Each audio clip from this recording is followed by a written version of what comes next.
Que dois-tu faire si ta demande de visa d'études à l'ambassade a été rejetée? C'est une situation commune qui peut arriver à n'importe qui, pour dossier manquant, dossier incomplet et autres raisons. Dans cette vidéo, je vais donc partager avec toi et énumérer quelques points importants que tu dois prendre en considération si ta demande de visa n'a pas abouti. Si tu es nouveau sur cette chaîne, ne manque pas de cliquer sur le bouton rouge afin de t'abonner pour ne pas rater les prochaines vidéos que je posterai dans cette thématique et surtout de partager à toutes les personnes autour de toi.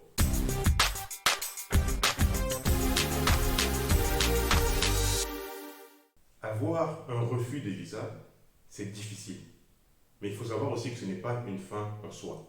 Il y a plusieurs raisons pour lesquelles un dossier déposé à l'ambassade pour une demande de visa peut être rejeté. Mais la première chose que je tiens à dire est celle-ci. Lorsque tu es malade, voilà, je vais prendre un peu une analogie. Lorsque tu es malade, tu as deux choix pour guérir. Première chose que l'on fait souvent, c'est qu'on parle de cette maladie ou du problème qu'on a aux personnes autour de soi. Ce qui peut arriver, c'est qu'une personne, un parent, frère, ami, connaissance, peut déjà avoir eu à traverser ce problème-là et te donner les informations nécessaires pour guérir.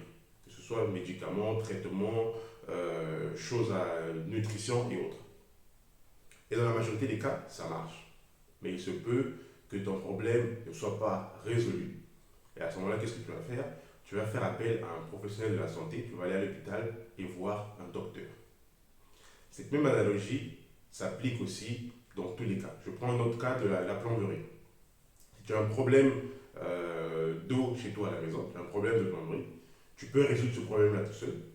Tu peux faire appel à un ami, une connaissance, ou faire appel à un professionnel. Cette même chose, cette même analogie s'applique dans le monde du voyage. Dans le monde du voyage d'études surtout. Il y a sûrement des amis, frères, connaissances qui ont eu à voyager, qui se trouvaient même à l'étranger. Et lorsque tu veux voyager, ils te donneront des conseils qui à suivre pour obtenir ton visa d'études. Et ça peut marcher. Dans beaucoup de cas, ça marche.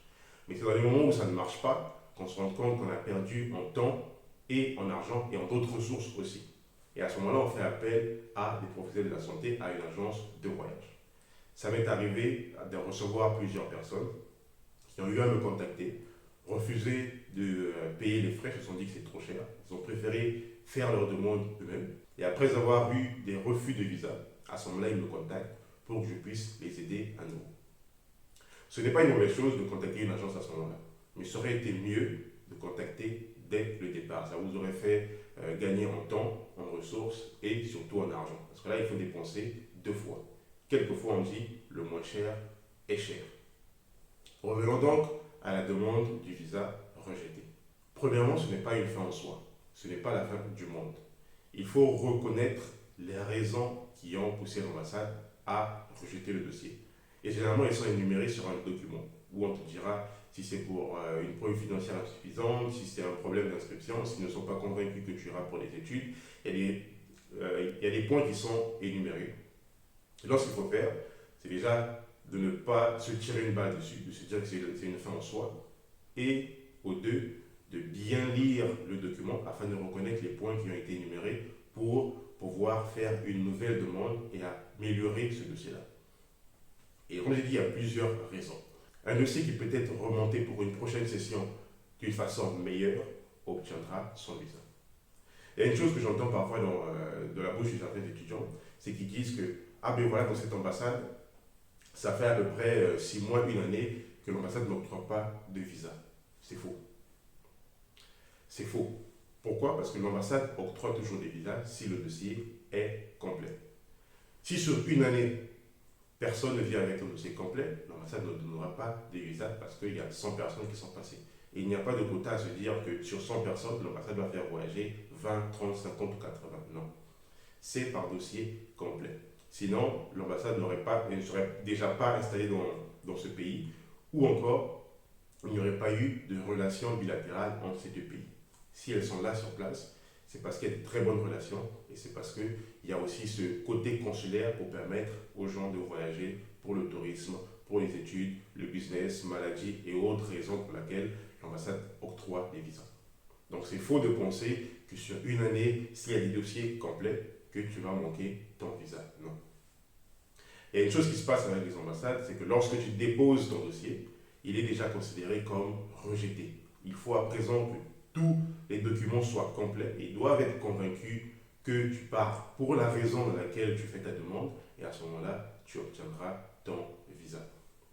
Voilà comment ça se passe. Il faut juste avoir un dossier complet. Et lire ce qui est écrit sur le site de l'ambassade te donnera les points importants. Par contre, il y a des détails qui ne sont parfois pas énumérés et ce sont les agences de voyage qui ont généralement ces petites informations-là. Les connaissances que tu peux avoir, qui ont eu à voyager aussi, peuvent bien sûr avoir ces petits détails-là parce qu'ils ont traversé cette même étape. Mais si une personne a voyagé après 4, 5, 6 ans, tu contactes cette personne, elle te dira ce qu'elle a traversé, les documents qu'elle a préparés, mais parfois il y aura ces petites astuces qu'elle a eu à faire, qu'elle aura oubliées. Et ce n'est pas une mauvaise volonté de ne pas te donner toutes les informations, c'est peut-être un oubli, c'est peut-être une autre raison où les choses à l'ambassade ont changé. Donc faire appel à une agence, à un professionnel, c'est quelque chose de très important. Une vidéo que j'avais postée, je vais peut-être mettre le lien quelque part en haut ici ou là, avec un partenaire qui s'occupe des documents de la France, qui lui-même, pendant sa période d'études, avait fait 2 demandes de visa à l'ambassade qui avaient été rejetées. 2. Mais qu'est-ce qu'il a fait? Il n'a pas baissé les bras. Il a continué à améliorer son dossier et au bout de la 3e session, il a obtenu son visa.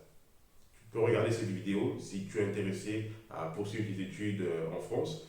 Tu auras des informations très importantes et aussi une agence professionnelle qui pourra t'accompagner. Et donc je récapitule avec ce que j'ai dit jusqu'à présent. Ce n'est pas une fin en soi d'obtenir un échec de visa. Faire appel à un professionnel, c'est une option que je recommanderais si tu veux obtenir ton visa pour la 2e fois. Et ce qu'il faut faire, c'est d'oublier tout ce que tu as fait pour cette demande qui a échoué. Parce que si tu as fait une demande qui a échoué, ça veut dire qu'il y a un problème. Et on ne peut pas ajouter de l'eau dans un verre qui est plein. Donc il faut vider ce verre, se dire que je vais reprendre à zéro et améliorer mon dossier complètement. C'est pas te dire que on m'avait dit la première fois qu'il fallait tel document et donc pour cette demande-là, je vais remettre ce même document. Non. Il faut reconnaître donc qu'il y a eu un problème, surtout les points qui ont été énumérés à l'ambassade, et refaire un document à zéro pour l'améliorer et avoir les meilleures chances d'obtenir son visa d'études. Il y a plusieurs raisons, comme je l'ai dit. Ça peut être l'université. Ce que les gens aussi ne savent pas, c'est que dans certains pays, toutes les universités ne sont pas administrées à recevoir les étudiants. Et donc, tu peux avoir à faire ta demande dans une université, dans l'ambassade, c'est que cette université ne donnera pas les visas. Les universités ne le savent pas, les institutions supérieures ne le savent pas. Ce sont les ambassades qui décident. Ça peut arriver. Donc, ce n'est pas aussi une mauvaise foi de l'université de prendre ton argent et de dire que voilà la lettre d'admission. Tout est fait correctement, mais cette université ne sait peut-être pas que l'ambassade ne l'emploiera pas des visas pour ses étudiants étrangers. Ça arrive dans certains pays, pas dans tous les pays. Ça peut être une raison financière, ça peut être un problème d'assurance, ça peut être une réservation de billets où il fallait un billet ouvert, ça peut être pour plusieurs raisons. Et généralement, ils sont énumérés sur le document de l'ambassade. On refait un dossier en améliorant les documents, les points qui ont été énumérés, et on peut ajouter des dossiers supplémentaires pour les permettre d'être convaincu que tu pars réellement pour des études, quel est ton projet d'études et tout cela. Il faut refaire le dossier de zéro. Voilà un peu ce que j'avais envie de partager avec toi aujourd'hui. Ce n'est pas une fin en soi. Tu peux avoir des échecs ou un échec en Pologne, en France, en Italie, où j'en passe. Tu peux refaire une nouvelle demande dans ce même pays ou dans un autre pays. Il n'y a pas à craindre que pour la 2e fois, tu auras aussi un rejet. Parce que la première fois, ça a été. Non, la 2e fois, ça peut changer si le dossier il est complet. Voilà. Si tu as aimé ce contenu, n'oublie pas de partager toutes les personnes autour de toi qui pourront également en bénéficier. Et si tu es nouveau, clique sur le bouton rouge afin de t'abonner. Ciao.